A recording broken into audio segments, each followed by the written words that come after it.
ભીમ। જય ભીમ જય ભીમ।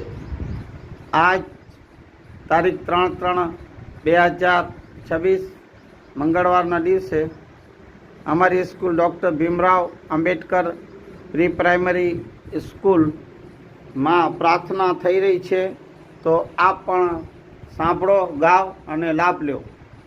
જય ભીમ। જય ભીમ બોલો। જય ભીમ।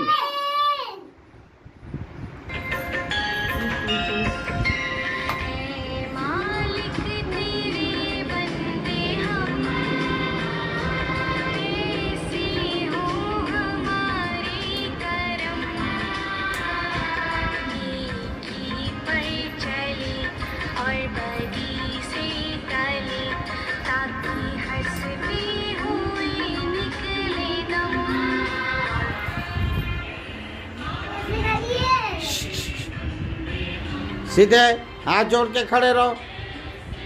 सीखो इधर।